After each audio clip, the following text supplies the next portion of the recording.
This healing feeling is today meeting someone who, when I found out that she was a chiropractor, I went, "Ooh, okay, that's going to be an interesting conversation." As I have had experience with chiropractors before, and I thought, well, hang on, chiropractors and healing. But what makes Dr. Becca different from most chiropractors or a lot of medical practitioners is the fact that the universe decided that there would be a bit of a role reversal, a bit of swapsy. And suddenly the person who was healing people was thrown into the seat of the patient. Now, I think that's an amazing gift, but whether or not Dr. Becca feels that way, we will find out. Thank you so much for making the time to talk to me today. And yes, how are you feeling? How is your health today? I'm super, super grateful to be here today too.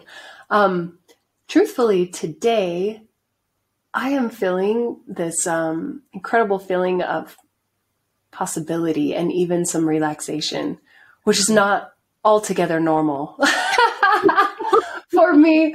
In truth, half of my family is gone right now on a buffalo hunt, which means I am here with half the responsibility. And I have been letting myself settle into what I would like to do for a few days in a row. And it's a reminder to me of how powerful the status of our nervous system is, because when I can calm, it's so much better. This morning I awoke feeling that kind of like stuck together sort of feeling in the muscles and the fascia. And I went to swim, and I even got, in the last 3 years, this is the most I've been able to swim. I was able to swim for almost 30 minutes, which is amazing to me. I used to be a swimmer, and then I stretched in the water and met a friend in the hot tub and got a good hug. And now I get to talk to you. Today, pretty good day. Fabulous. And to kind of put it in perspective, when you were at your most ill, how did you feel then? What were your symptoms?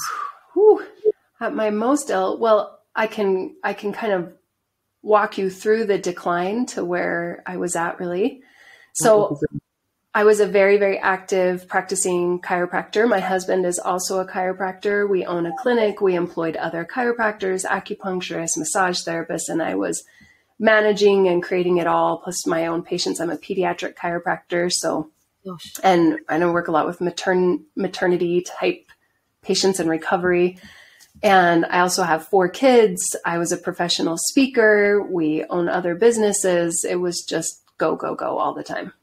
Difficult relationships, just lots of stress. And work, I think, became the thing that I did to feel like I had a island of chaos I could control, if that makes sense. Someplace where I knew what was going on. Have that control, definitely. Yes. Right.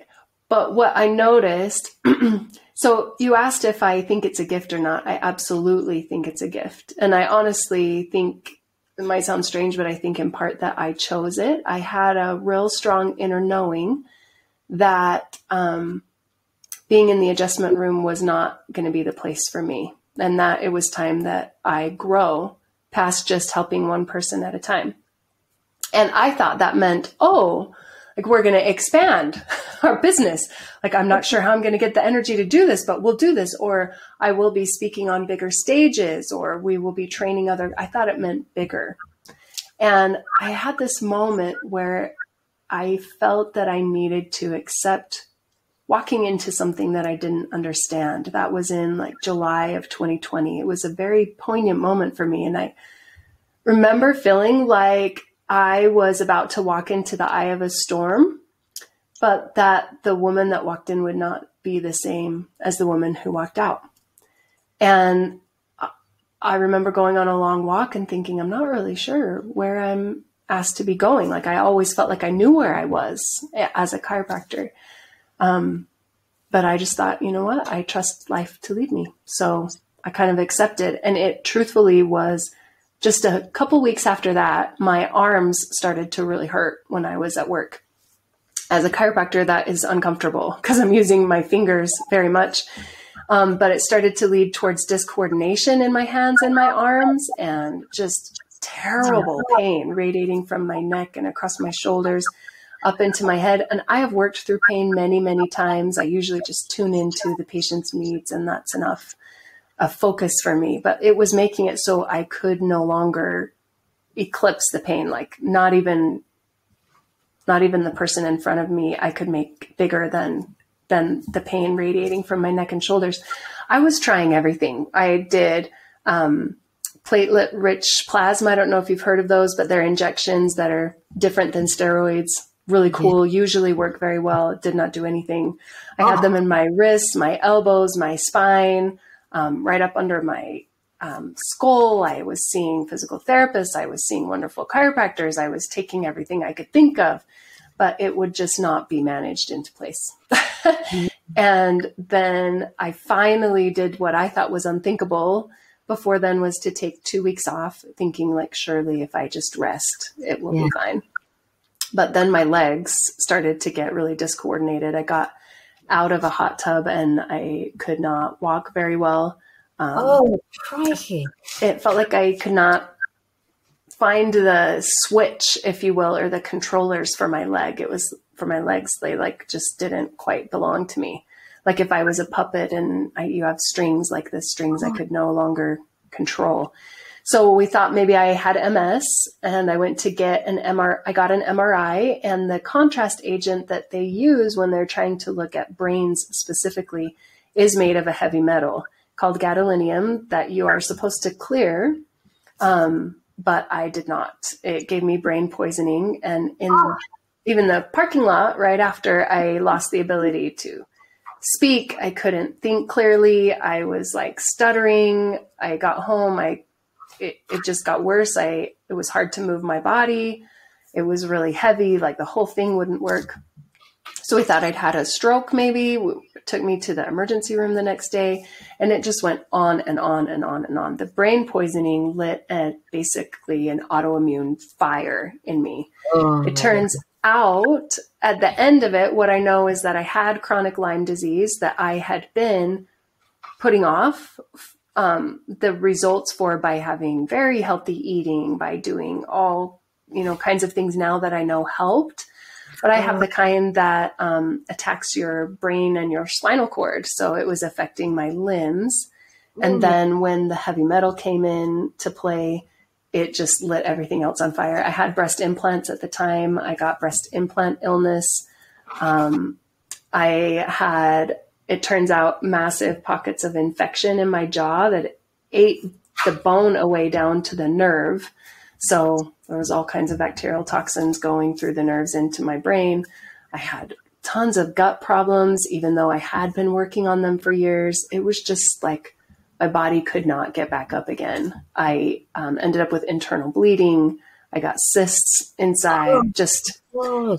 Basically what I think, truthfully, spiritually, is that I was just such a powerful go-getter person that I think it took what it took to put me down, where I literally just couldn't move.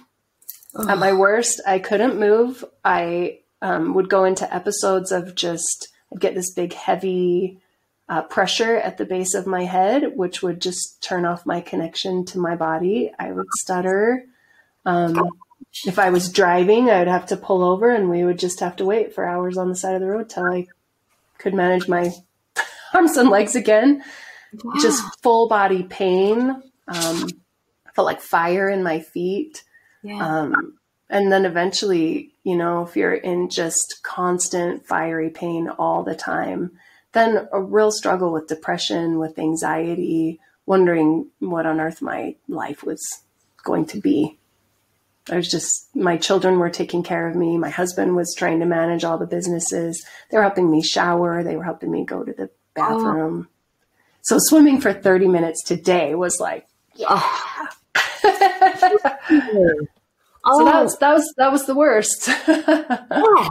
I mean, and when you said, you felt like you were walking into a storm, what you described is just the body on fire, isn't it? It's everything is shouting at you, saying, listen, listen, listen, listen, listen. and just one thing after another. Well, just coming back to the thing you said at the beginning about, you know, the choice we make almost to have these illnesses and conditions.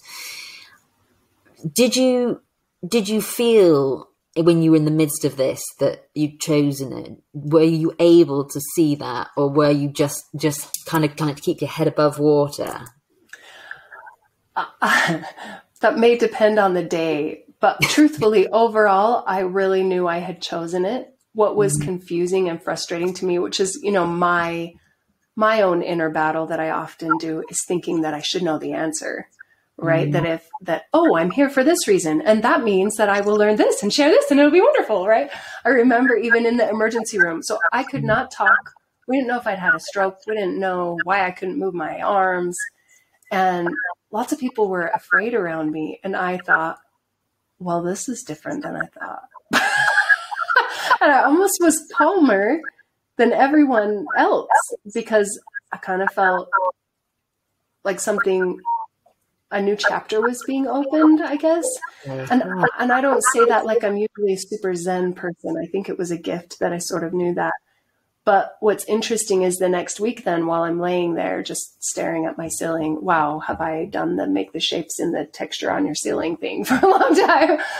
Staring at it. And I thought, okay.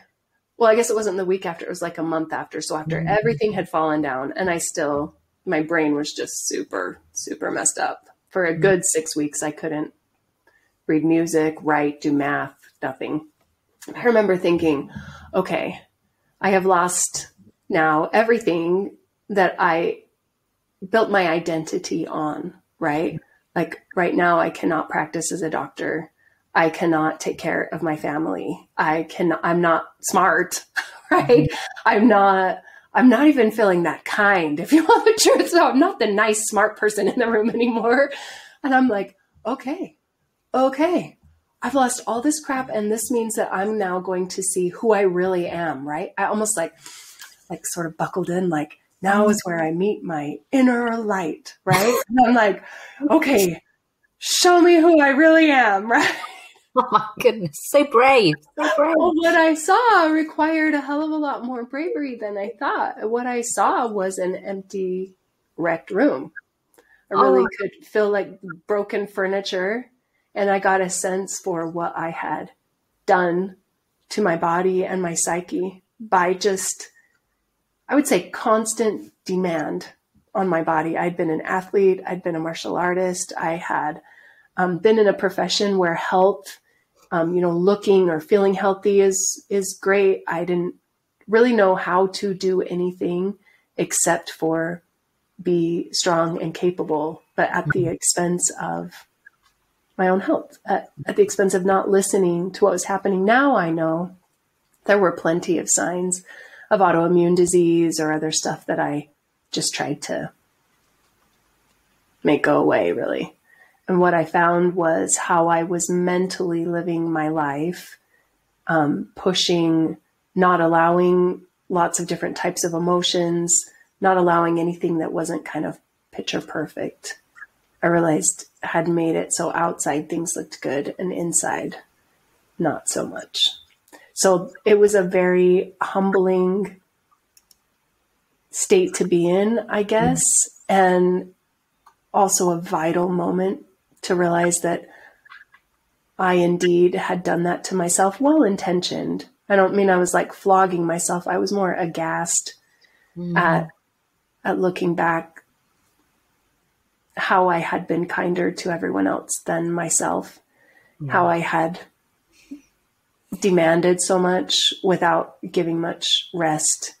And I realized that I indeed had helped create this mess, and that with what I knew already or had been living my life already, that was not going to get me out of this, that something else was required. And that was really where it starts. I mean, I had to learn all kinds of skills from there. So, crikey, it really sounds like from the outside, you probably had one of those very picture perfect lives. You know, you were out there, you were being, professional, you were having the family, you were having the multiple businesses. And as so often happens, I think that giving. And although making valiant efforts to, give yourself nutrition and be super healthy and all the rest of it, there was just something there that you weren't tending to the garden or the foundations of yourself. Whew, wow. Yeah. So you really lost it all, didn't you? And then to have this epiphany. And I had a real belief, and it's one that for me didn't get taken out overnight. It took layers and layers of proving something different, but I had a real belief that I had to earn love, earn the love of my family, earn the love of my children by being, this perfect way, or earn the love of my patients by being this, or, like that no one would love me if I didn't have this like list of things I could hold up to say what I can do. Does that make sense? And I guess what I learned, gosh, these things are hard to talk about without crying. I guess what I learned is, truthfully, that me just being there, period, was enough for some people to love me. And I learned, truthfully, the love I had been looking for was my own. I mean, it seems obvious now, but it was not obvious then. No. And I think the more time that I sat in the seat, getting the proof of that, the healthier I got. I mean, truthfully, I think there's lots of different phases of healing. Genuinely, I was in an autoimmune fire, right? And maybe it's possible to lay on your bed and heal yourself from breast implant illness and from infections and from all of that. I mean, miracles happen, but for me, it seemed to go in stages. There was the loss and the awareness of what had happened and the devastation. I mean, I love in your podcast that you talk about from a patient's perspective, the devastation that it felt to not know what was happening. I mean, my stuff was so complicated. I saw 4 neurologists, very credentialed neurologists, and autoimmune and everything else. They didn't know they would just pass me to the next one. And then you have to wait months till you see them while you wait in the ocean of unknowing. But I was able to find groups. The breast implant illness group has an amazing Facebook group. I think it's breast implant healing or something with Nicole is what it is, but such an empowering and beautiful group, and helped me kind of realize the pressure I had put on myself to look a certain way as a woman and why, and heard other people's stories and successes. And it kind of gave me the courage, I suppose, that even if having these implants in, even if silicone toxicity or the bacteria that can build up on implants, even if that wasn't the problem, anything that could help at that point, anything I would be willing to do. So we got those out, and I found a dentist, or I guess it wasn't even me actively searching. It was groups of people that helped me. They helped me find a dentist that did more wellness, wholeness type of dentistry, not as many chemicals, knew how to get mercury out, knew how to do surgeries in a safe and much kinder way. But that was a rough surgery. It was 6 hours. When they cut into my jaw, it was this just terrible smelling sulfur swamp type bacteria. Oh my goodness. It was terrible. But the right people came along, right? And after we got those infections out of my body and we stopped the internal bleeding and we did all of that, I mean, that had to be stopped. And then I was still trying everything I could think of to do, parasite cleanses, meeting with other chiropractors. We flew different places all around the country. I had an inheritance that I got just before I got sick, and we pretty much used it all to fly everywhere or meet with people online. But then I was able to find a really great functional medicine doctor that helped me nutritionally. I worked with him for almost a year, and it's like, okay, we get the body fires, but the real healing, that started on a level deeper than the body fire, really. It started when I learned to matter to myself. It started when I learned to feel my emotions. It started when I went deeper than the pain. Oh, that's so powerful. And so, I mean, I try not to talk about it from my own perspective because I know that I'm trying to talk to a large audience, but please. But from this idea of self-love and self-care, as a patient, you often find yourself thinking, you know, am I worthy of the treatment? Will my family stick by me? You know, why would anyone want to be with me as a partner, as a friend or anything like that? Because you're flaky in life. And you reach out, don't you? You try and find what's on the shelf of possibility of the norms of treatments and protocols and practices. But there comes a point where you kind of go, actually, I have to open myself up to possibility. I have to let people educate me. I have to join the positive groups, breast implant healing with Nicole. Mm-hmm. I have to be open to hearing the success stories. I have to be open to knowing that maybe I need to do alternative techniques for dentistry. And then actually coming back to this, I need to really look at who I am and learn to love myself and realize that I can love myself, and it doesn't need to be connected to any of my achievements in life, what I have achieved in the past, what I might achieve in the future, what I'm achieving in the moment. Actually, me just being, that's enough. And that's a massive thing, isn't it? It really is. And it's kind of hard. I mean, I remember in that rec room state, right? Going, well, I mean, how do you learn to love yourself? I thought I was by showing up, you know, in all these ways. But how do you love yourself? How do you find different treatments? Those seem like such big questions. I'm really, truthfully for me, it happened by getting in a state inside my mind where I was willing to know that I didn't know everything, because what had gotten me here is not what could move me forward. Mm-hmm. And I really did learn. You were talking about joining positive groups. Wow. When I would get on like Lyme disease groups or chronic fatigue groups or myalgic encephalitis is a thing that I have. It's where your brain and spinal cord get inflamed and swollen, and, you know, chaos ensues because it's your brain and spinal cord.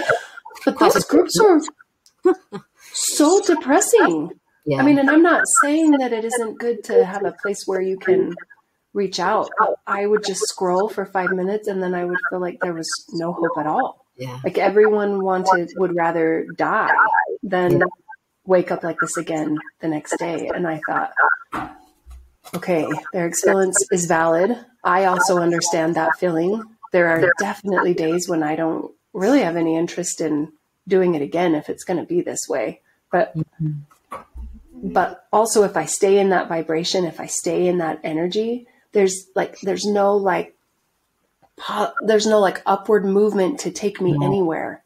It's like being stuck in a mire. And when I decided, okay, and it was when I decided, not when anyone else would have decided for me, when I decided that I was here to learn what was in front of me and that I knew there were options to help. And even though it felt like help was coming really slow, I knew it was coming. Then it kind of changes what you're willing to see. Yeah. I don't know if you've heard of our reticular activating system in our body, in our brain, but you are designed. There's a part of your brain designed to, like, what you are looking for is what you will see. Like once you start to drive a white car, you get a new white car, then you realize how many other white cars are driving around all around you. That kind of, we look for things and we notice what is there based on what we're looking for. Yeah. And I thought, okay, what I'm looking for is healing for my body through whatever methods will help it build and kill what needs to be killed. But I don't have the resiliency to do the really crazy medications. I don't have the resiliency to do the other stuff, but I know there's something out there. I know there's something out there. And then I would start conversations, or I would notice different things on, if I was online, I couldn't scroll very often. But through the conversations, it would start different paths to open up, and then different people would come forward, or books would come forward, or podcasts would come forward. There's just so much information now, and so much better science with a lot of the alternative stuff, and more qualified practitioners that I'm like, I mean, there's just so much that is out there for our help. And I think it really comes to us kind of tuning into that truth, that it's there, and that we see what we are tuning into.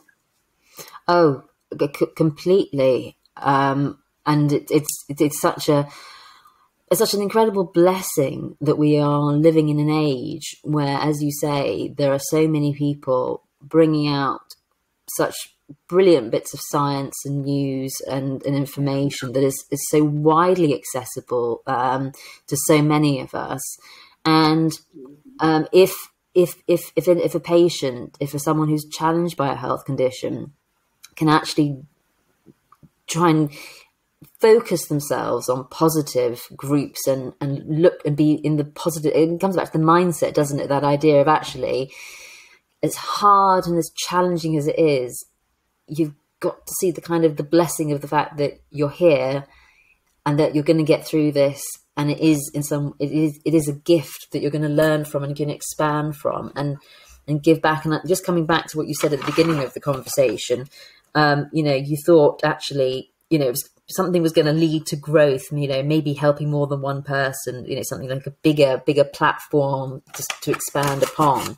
But to be thrown into this, as you say, this quagmire, this swamp of health challenges, just, it gives me the sparkles to hear the positives, and it gives me the shivers to hear the hard bits. But you're on this journey of healing, and is there kind of a moment where you start to think, hang on, what's going to be on the other side of this? How do I see myself being when I wouldn't say healed, when I'm in better health and an improvement in my life? Where is this taking me? I would say there were lots of moments like that, but the most powerful moment was when I let that go, if you want the truth. Yeah. What I'm assuming is the eye of the storm. Who knows? There could be another one. Happened earlier this year, and I was working with a mentor. A fabulous mentor. His name is Ernest Morrow. He is out of Canada. But as I worked with him, I realized that as a means of, childhood trauma, as a means of trying to find a safe place in the world, had really tried to control my circumstances, or what my body looked like, what my children participated in, what my relationship looked like try to train my husband to be who I wanted him to be. Having a vision of what things will be has never been a problem for me. I realized I overused that. And for me, it was learning to sit quietly with what is, and to learn what is has such beauty. What I find interesting is that message came to me from many places. Ernest Morrow really helped me, but also I found a fantastic neurologist, which it turns out was in my own small town. I had gone everywhere else. That's how it goes. But he was wonderful. And truthfully, he looked at all of my brain scans, all of my MRIs, all of everything, did a deep physical exam, really paid attention, and then looked right in my face and said, Becca, there is nothing physically wrong with your brain, and you are safe to move. And I just exploded into tears. And then he said, this information is important because the most important thing you can do is enjoy your life. He said, I want you to enjoy your life. And I'm like, enjoy my life? Like, I was like hobbling in on a cane. My body was on fire. And he said, yes. He said, if you're physically safe to move, I want you to find one activity that you enjoy that's simple. And I want you to do that. I'm like, well, I've been trying to start yoga. I can only do it for 15 minutes at a time. I sometimes feel really sad. I can only do 15 minutes and get hard on myself. And he's like, I want you to do yoga for 15 minutes and be happy about that. And when that's better, 30 minutes. When that's better, an hour. When that's better, try Pilates. When Pilates isn't enough, then do the next thing and the next thing. And he also, so I would have these episodes where I would go into paralysis. And his other advice also had to do with just being right where you are. He said, okay, when you feel that, when you feel the pressure, when you notice your tongue starting to get heavy, I want you to stop right where you are. And I want you to breathe just in this moment. If you get all concerned and anxious, which I was doing, about what's going to happen, am I going to make it home safely? What are people going to think? Am I ever going to have a life again where I can drive without worrying about this, where I can, like, I would go into the future. And then I would also immediately go into the past. Like, I cannot believe this is my life. I used to be able to do da, da, da, da, da. I used to be able to do da, da, da, da, da. He was like, I want you to stay right there. And I want you to find your breath. And I think you'll find well, he didn't say, but what I have found is that breath right there is kinder than any other place. It's much kinder than the worry of the future or the sadness and the loss.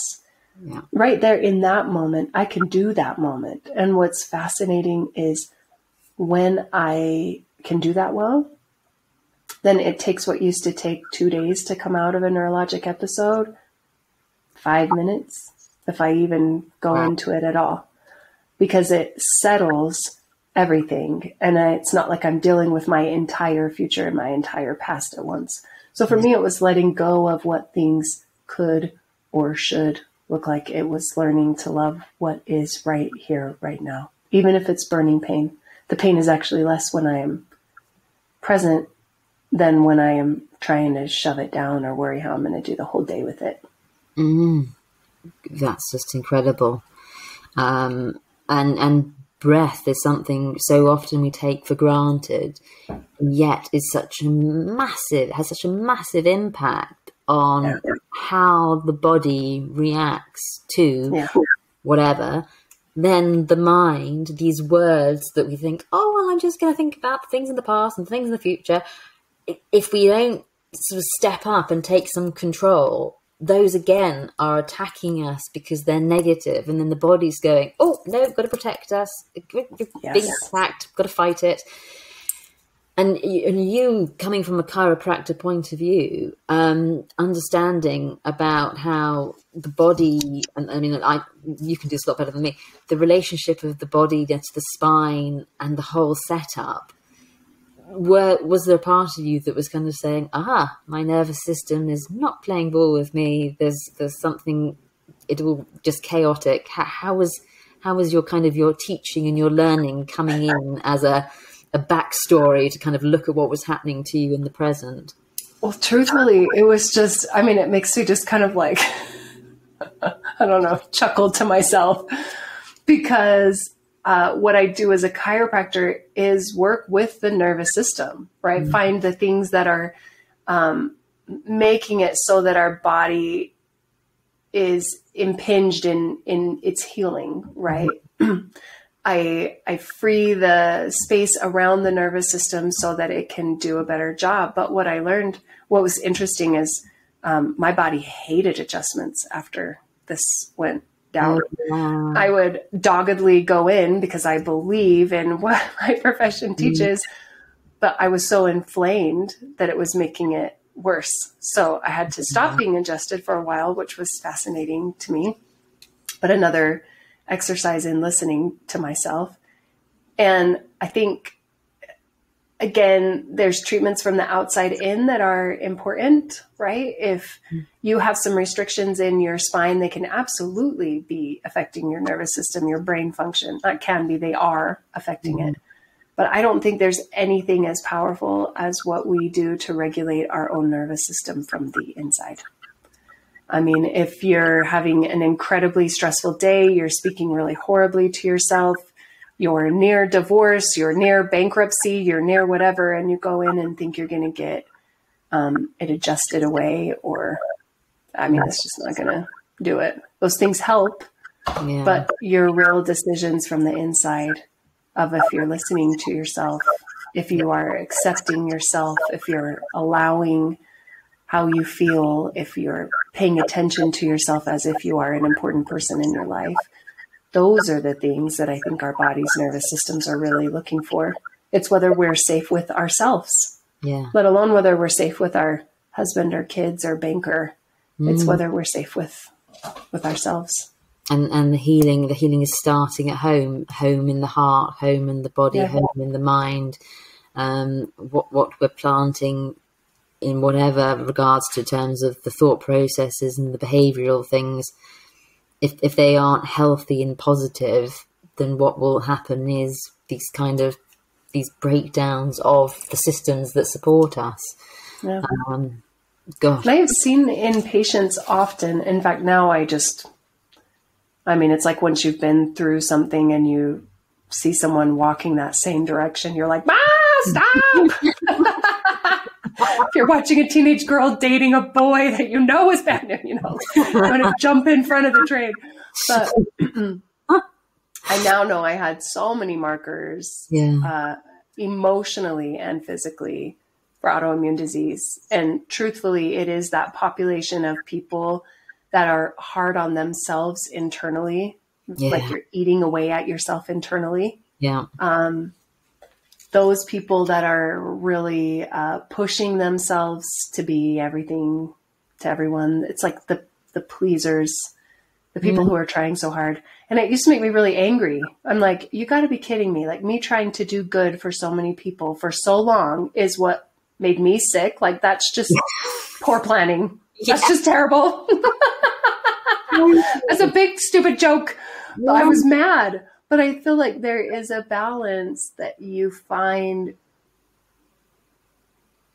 when you are also important to yourself, that you know then when to serve, when to stay home, when to put more effort into how you look, or when it's totally fine if you're not putting much effort in that. Like, just when you own yourself a little better, then there isn't so much of the constant pressing drive that makes our nervous systems feel like there is just always some reason to be keyed up. I mean, we can be keyed up because of past trauma that we haven't let go of. We can be keyed up, though, from any perceived sort of threat. Our nervous systems, our stress response system responds the same if we feel like it is a tiger chasing us, or if a tiger is actually chasing us, or if it is pressure at work, or if it is worry about other stuff that we can't control, but that we're holding in our minds all the time like it's an emergency. Though our response system is the same.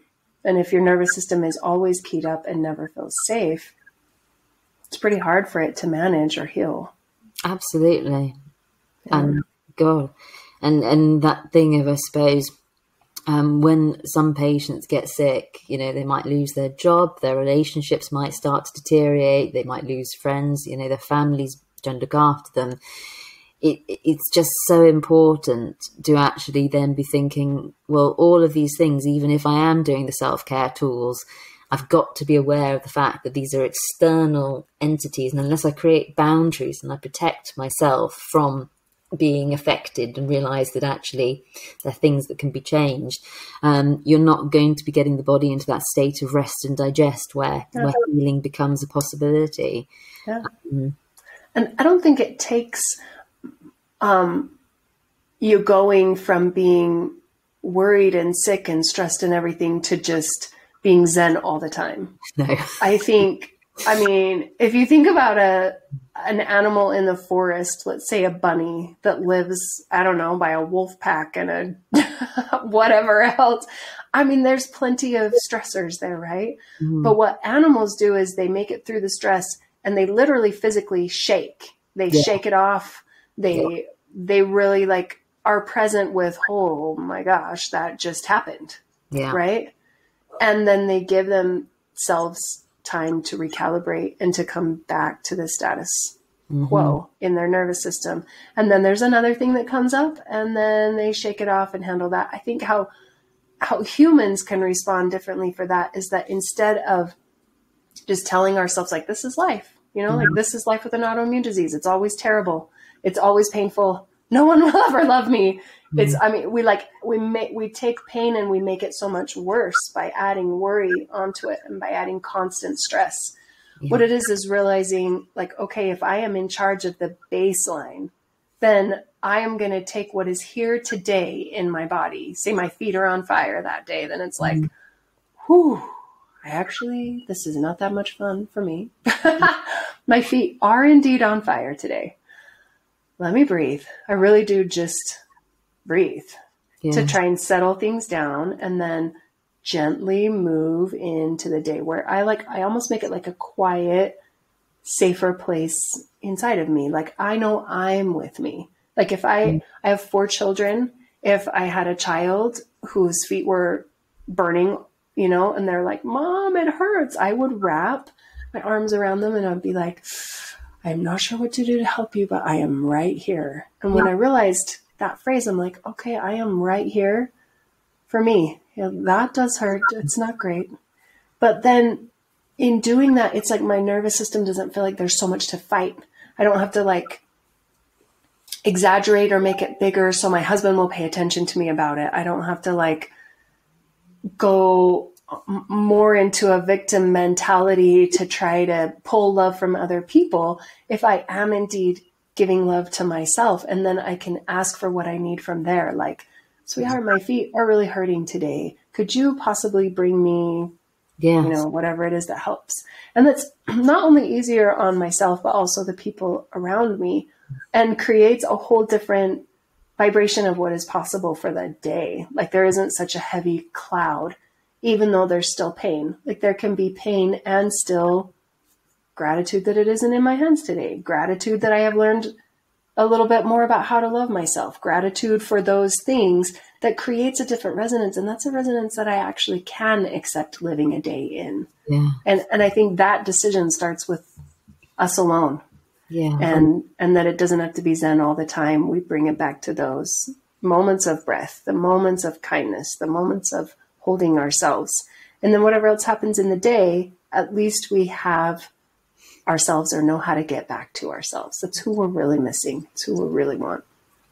God, that, so beautiful. And to hear about how actually when you are still in these moments of pain and discomfort, that you're now able to reapproach your reaction and your response to the experience, and be able now to have some clarity as to actually, this is about me, this is about my relationship with myself and how much I care and love about myself. And if I was to sort of take the situation, and I think some people might take it to their friend, or they might take it to a child or an animal, you know, you need to step into that role of what would you do if you were trying to love someone as much as you need to be loved now. And I think that's a really good tip for actually anyone who is going through something like this, and who's possibly beating themselves up for not doing that or whatever else and falling short of the mark. Actually, just the fact you're here, just the fact you're going through this, and it's all got a lot of power. And if you can just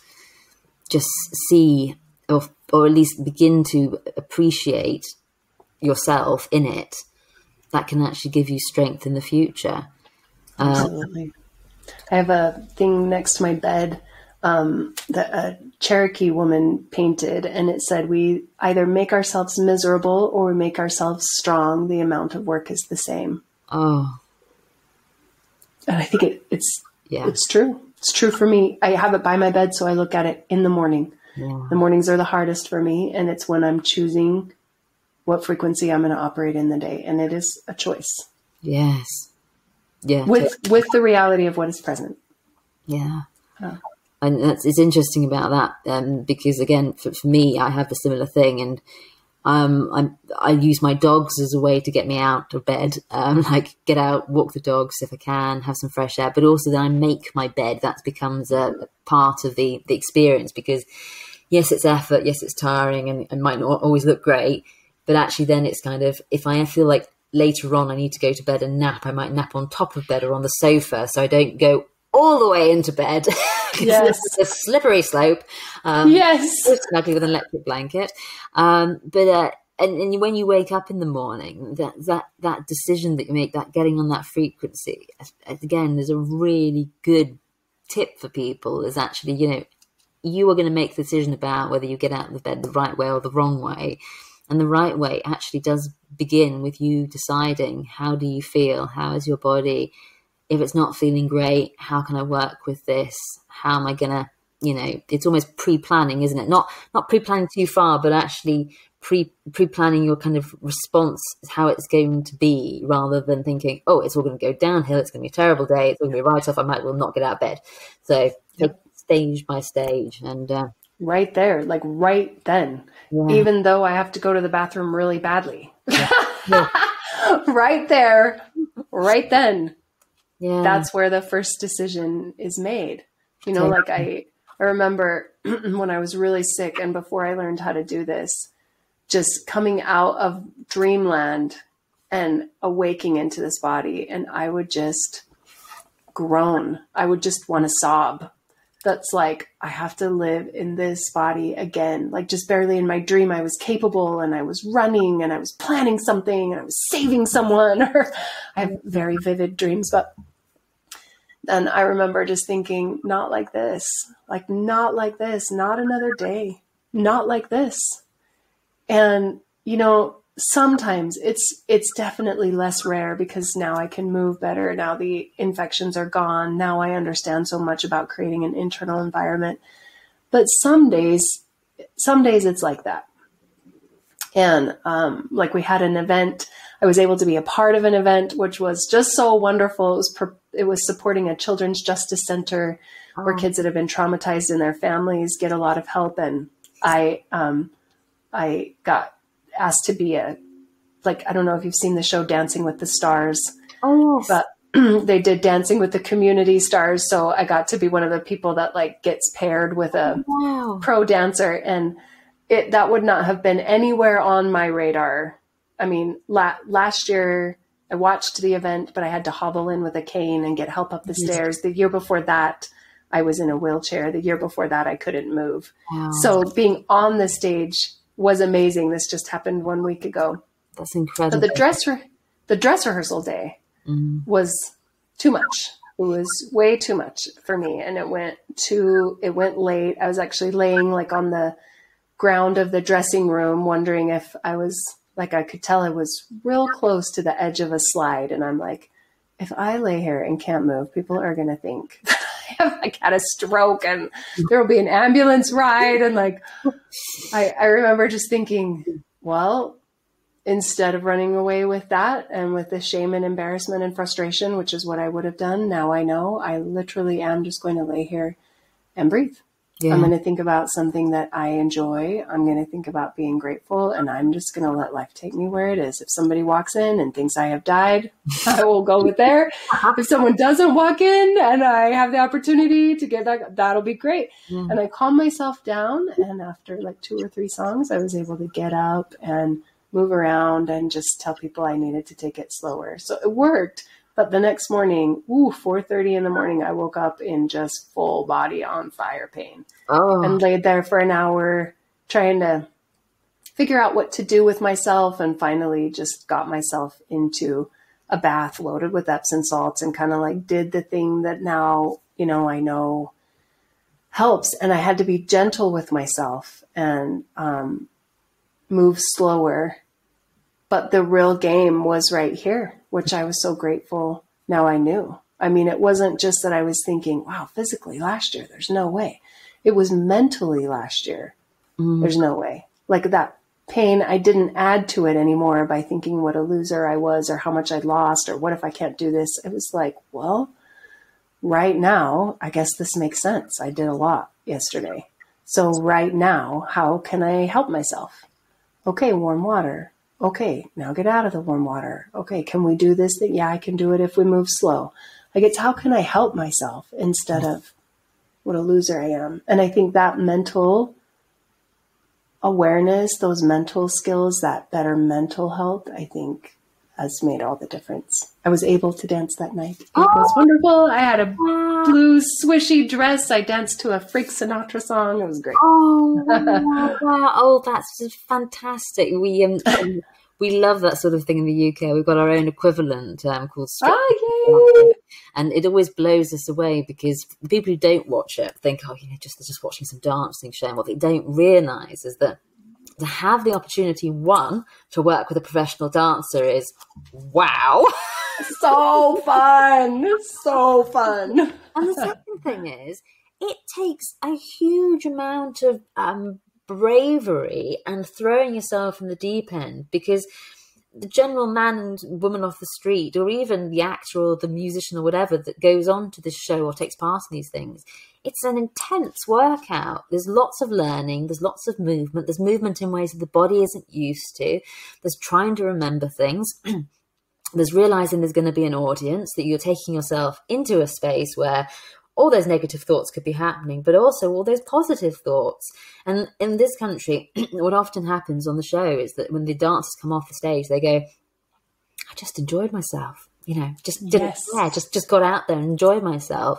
And actually taking those moments in life, like the yoga, and then thinking about going on to Pilates, thinking about body movement, that's incredibly important, isn't it, actually, in helping to stimulate positive thoughts and processes.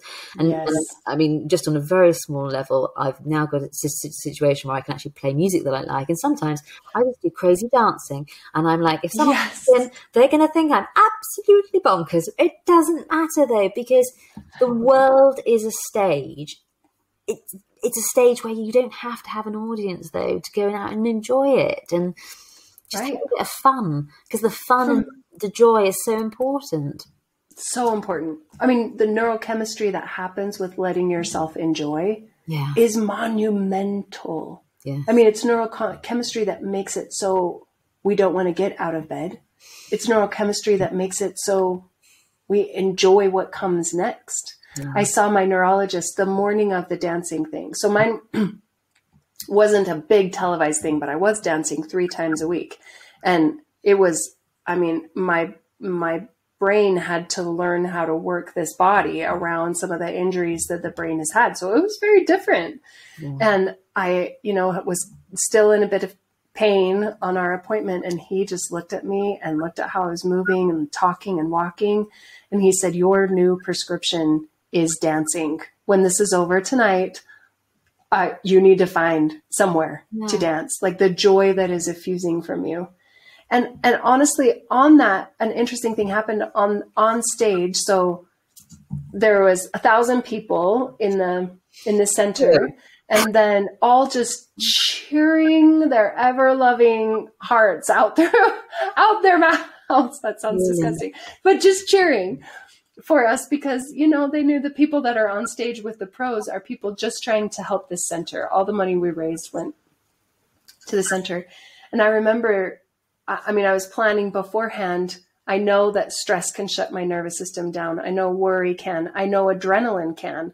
So I thought, okay, to give me my best chances of being able to do this, I am just going to enjoy. I'm just going to sit in the pocket of each moment. And when I went out on stage and I have performed before, but I've never felt it like that. Mm-hmm. Felt the love and the support really coming in. And I made a conscious decision to let it in. Not to block it, not to defend it, not to try to be someone different that was more professional. I was just so excited to be there. I was waving and smiling. I was just as surprised and happy as anyone else that knew me. And I thought the next day I had this kind of like slump where I thought, was I too much? Was I overzealous in my joy? Are people going to make fun of me? And my friend talked with me. I promise this is applicable, and said, you know what? The work you have done in the pain that's made it so that you now can make room for grief. You now can make room for anger. You can make room for fear. those rooms open up for joy too. Yeah. Becca, and it's not like all this practice that has been so hard has been for nothing. When you learn to hold yourself in what is and to open up to what is present, it also opens up the joy and the gratitude and the life and all those reasons that we would even still be here dealing with a body that isn't working the way we wish it was. Absolutely.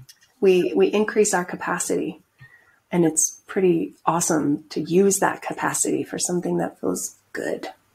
Oh, what a wise friend. She is. I'm just taking notes. That's just brilliant that she could actually articulate that.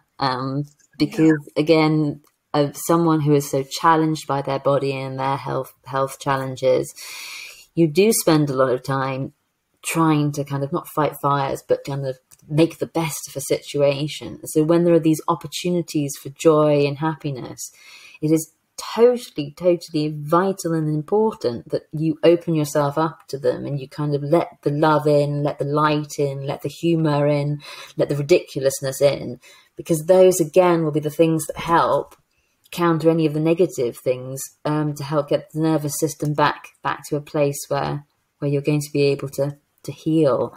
That's just incredible. And I hope people took lots of pictures of you and films and stuff. I'd love to see that. It was fun. Fantastic. And so you've now got a podcast. I do. And tell me about the podcast. Is it called What Makes a Difference? Is that right? It's called What Really Makes a Difference. Makes a difference. And the tagline is empowering health and vitality.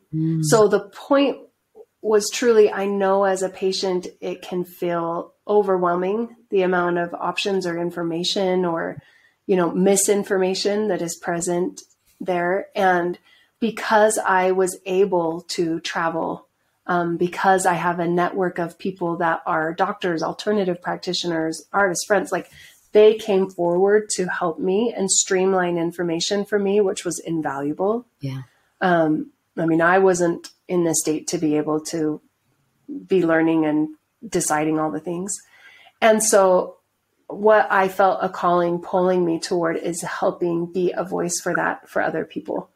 If it resonates with them, I have a lot of different mentors, artists, coaches, friends, doctors that have all helped with different parts of it and that can help streamline information to things that really make a difference. Because when you only have so much energy or time, it helps to have direction points and kind of like summaries and encouragement. Yeah. So that's what my podcast is about. I'm hoping to launch it mid-December. I already have interviewed just some incredible people. So it's just all the technical bits of putting together. Maybe not as good at. That. Don't worry about that. That's the. I wish there was no worry about that. Content is key. Content is key.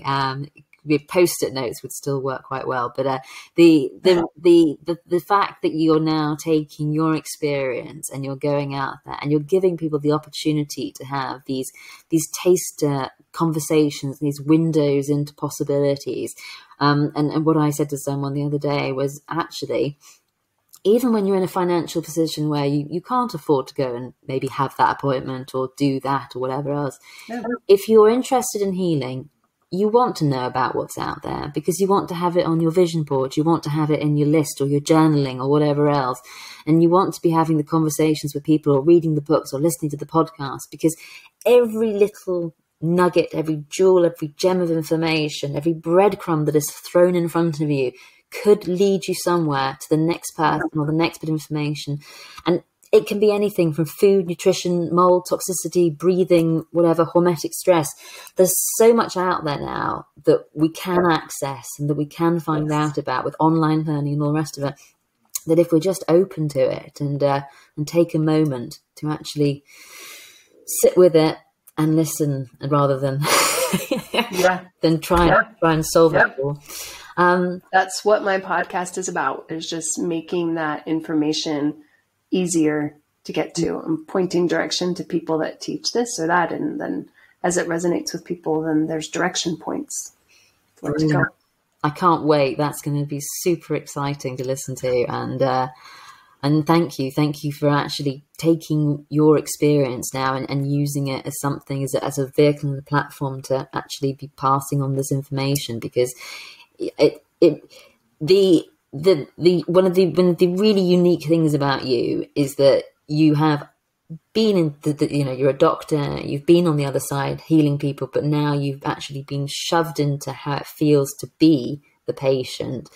And so in the same way that actually I'm not a doctor, I'm not a practitioner, I ask the questions that the people who don't know ask, you're going to be able to ask some of the more challenging questions and really, get these people to really open up about some of the things that maybe actually other people who aren't trained as you are won't be able to ask. So you say that, and I think it's been interesting to me. So I had multiple patients with chronic fatigue, with fibromyalgia, and I've been to so many seminars, nutrition seminars, other alternate treatments, and they're like, oh, those fibromyalgia patients, like everyone knows, like, oh, those ones that like we try everything and it doesn't work and they still hurt and we don't know what to do, right? And I would be like, I mean, I thought I was showing compassion because I could imagine what it felt like to hurt in every cell.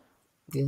Oh no! Then when it was indeed me hurting in every muscle fiber. Yeah. I just, every chance that I am around other doctors, I really my battle cry almost is like, no, every muscle fiber hurts. These people are the toughest among us. Yeah. The toughest to get up and move. I mean, I've delivered babies naturally 4 times.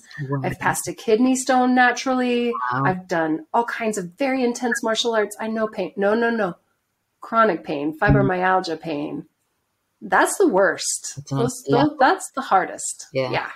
Because it just like doesn't ever end. So it was interesting. It has been very interesting to feel that and to remember my like heavy sigh I used to do about those patients. And like, I mean, of course, that's what I would get. How it works. Yikes. And it's interesting that you're saying about pain, because my sister's had a child, and there's childbirth, but you hopefully get a child out of it at the end. There's pain you get through exercise. Well, you're improving your body and your flexibility, or you injure yourself through cooking. Well, you got a nice meal out of it. But when you're sitting in the pain that's chronic, that you just don't know what you're going to get out of the end of it, that's the moment where actually is this whole brain shift, isn't it? It's actually like hang on, no, this is what I have to sit in. This is the storm that I'm going to be sitting in, but I'm going to come out the other side with this awareness, this appreciation, this understanding I can take to other doctors who, and truth be told, as a patient, you do go to doctors and you give them your symptoms and you think, they're just sitting there thinking, really? Is that really? Oh, I know that feeling. Another one of these. Oh yeah. Well, we get a lot of brain fog here. Yeah. Yeah. Really. And you think, oh, good gracious me! If you stepped into my life for a day, even coming to this interview, I began it with apologizing to you because I thought I was on the 27th of November. I had turned up to a meeting that wasn't happening. I then forgotten to send the invite to this one, and people on the outside say, "Oh, you look fine." And I'm like, if my head wasn't attached, there's a huge chance I would lose that because I've lost my keys twice today. So the disembodied person walking around the village, not me. Jokes aside, you are absolutely incredible, super inspiring, a beautiful, charismatic, amusing, intelligent, charming person. I feel super blessed that we've had this chance to connect, and I'm really, really excited to share your story. Podcast is happening. Will you be writing a book, do you think, or are you just taking it one day at a time? Because truthfully, who knows? Yeah, just what happens. I started a book twice while I was really sick, thinking this will how I tell the story, and both times was stopped. Once I lost everything on my computer, and once I literally just had that same sort of voice saying, hey, the person who's going to write this book is not the person who's writing this book now. Yeah. Who knows? But thank you for your kindness. And thank you also for highlighting that comes after sharing, times in which I thought I was not enough or I was incapable. Isn't that beautiful to find that place within both of us that's like, I lost my keys today. Blah, blah. And here we are in the reality and the beauty. I think that is the best part of life for me right now. Yeah, chaos and mess and failure are things that you grow up as an overachieving child who wants to do well. It's like, oh no, it's dirty, it's messy, it's chaotic. But actually, some of the best, the most beautiful, the most like incredibly sparkly and sequiny things happen out of chaos. And today, my nephew, he tried to draw. He's nearly 4. He tried to paint a Christmas tree, and it was abstract art that was a little too far off. But today, the picture that got sent to the family WhatsApp was all these bits of coloured tissue paper that had just been arranged with one of those lolly sticks, and we were like, "Wow, yeah." There you go. There's the family Christmas card. Super. Yes. Oh, Dr. Becca, it's been absolutely brilliant. I hope that this is the first of hopefully more connections and meetings with you. It'll be wonderful to watch and listen to your journey as it progresses. Where can people find you on the internet? Right now, the easiest ways are probably on my socials. So on Facebook, I'm Becca Whittaker. I probably need to change that to my professional, but Crowther's my maiden name. Lovely. And on Insta, it's Dr. Becca Whittaker. Fabulous. Whittaker. Fabulous. And please, if you're listening to this, find her, subscribe, follow, watch, like, share, because at the end of the day, she's been sitting where a lot of us have been sitting, so we can tell that she will be empathizing, and the things she'll be sharing will, I think, be very relevant. Thank you. Excellent. And I will now stop the recording, and I wish you the best for the rest of your day. You too, Lucinda. Thank you.